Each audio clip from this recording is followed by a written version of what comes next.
My name's Farah Nazarali. I'm the founder and producer of Drishti Point Yoga Radio, and I'm here with Lidija Martinović Rekert, who is the founder of the Yoga Wheel, and we're going to talk a little bit about your upcoming yoga teacher training program. So what inspired you to create and commit this yoga training program that you're going to run in September? I remember from the beginning that when I would go into practicing yoga that I was missing a meditation part. And when I would go into meditation retreats, I was missing a yoga part. And to some extent I saw that these are the wisdom traditions. There are two streams of the wisdom tradition and yoga and dharma felt like the same teachings. So that's what motivated me to start this training. I didn't see it's happening anywhere around near where I am, and I wanted to. It's almost felt a no choice that I would have to do it. Tell us a little bit about some of the teachers who will participate in that. The other two teachers that I utterly admire that are coming from Shambhala lineage is Susan Chapman, who is Shastri, and David Marshall, who is Dean of Sacred Path. Both of them are partners, and they're going to be teaching on a mind training. The other teacher that will be teaching in this from the anatomy point of view is the anatomist that I've worked with lately, and his name is Howard Jones. I like to call him anatomist, but he's a physiotherapist and craniosacral biodynamic practitioner. But I like to call him anatomist because he knows the anatomy with his fingers. It's just amazing. So we finished a 27-hour training with him, giving us an idea about the biodynamic view and the influence of the embryology and embryological principles on a life that we have right now. And as soon as I finished this training, I just thought that my complete idea about the anatomy has been shifted, and he just had to be a part of it. The idea of the biodynamic anatomy and approach to anatomy is that the embryological forces that were there since the moment that we were conceived and when we were as big as a teardrop, when we were completely undifferentiated mass of the protoplasm, from then on, from the moment that the midline appeared and says this is going to be an ectoderm, an endoderm, and mesoderm, this is going to form you, before the genes, before all of that, there are these forces that are still present in our lives, and these forces are making us alive, and this is what makes the health of the body. And if I would transfer that and kind of translate into ideas of yoga, they're talking about the Sushumna channel. They talk about the main channel that is there, that connects us into the ground, or what in Chinese tradition they would say, connecting us into the earth and heaven, and we're the mediator in this space of connection. The actual movement will be taught by Daniela McCulloch, who is a somatic therapist, and she's also Pilates teachers, and she's finished some great trainings on the body-mind centering and been trained in a movement tradition for a long time.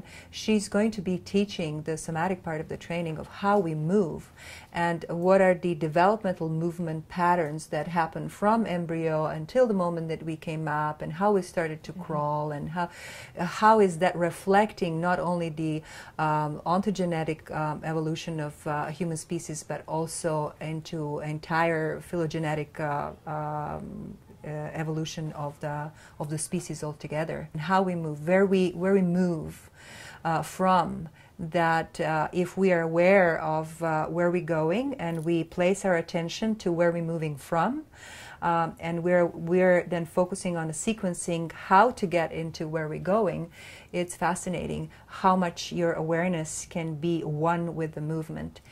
And this idea that Daniela will bring is idea of experiential anatomy. So how to feel that in our body. We usually talk about muscles, but the muscles are just the last layers of the anatomy.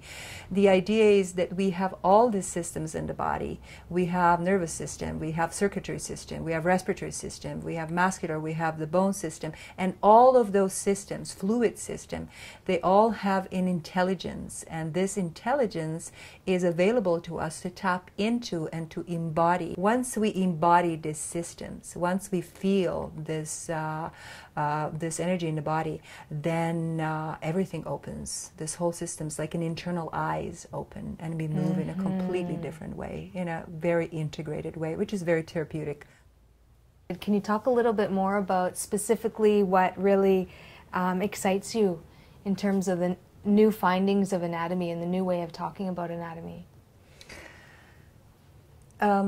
Everything kind of comes to that idea that everything starts to blend together. So the teachings of the Dharma, the teachings of the Heart Sutra, and form is emptiness, and this emptiness is form. And then you see this amazing anatomist that's been studying body, and they know the form so well. And the more they're studying it, they're actually more talking about the emptiness of the form.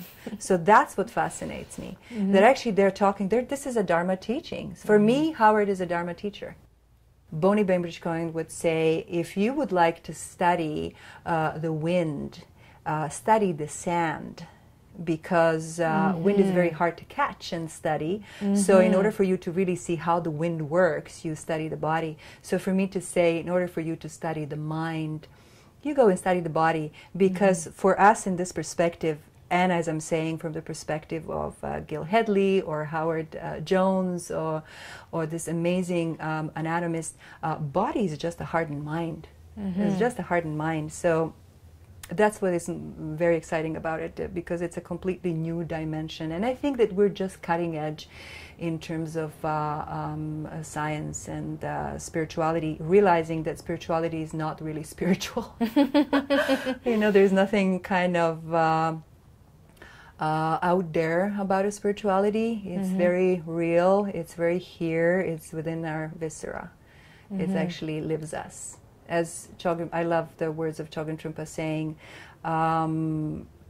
there is no such thing as reaching the spiritual states. The only spiritual practice is to go beyond the self-deception. Other than that, there is no spirituality. What's your main hope or aspiration for what people will gain who take this program? That's a tough question. I don't think I have any hopes, actually. I'm just so excited. It's like you're going in a toy shop and you realize all these toys are here, and then I want to go out and say, hello, come and play with these toys. It's like, you don't know about this store? So kind of this is what it is. And I don't want to sound arrogant in a sense like, whoa, I've just created this store. I was lucky enough to stumble upon this teachings. For me, it's almost like a map. And I see these teachings, whether I'm talking the lineages given through Joya, or the lineages, which is yoga, asanas, or lineages given through Dharma, or lineages given through biodynamics, or philosophy and ethics, like all it's coming together. And I'm really just a kind of have fun compiling this together, and for me it's very exciting, like what will come out of it. And hopefully that my excitement will bring the excitement to, that somebody can feel this excitement and be on the same wave, and we can all dive into it. You basically go into understanding what meditation is all about, and what is the meditation in action, what is it about, why we're meditating at the place, why we're practicing, to bring that practice into living, and to transform ourselves, and to transform the society altogether, and make this world a better place.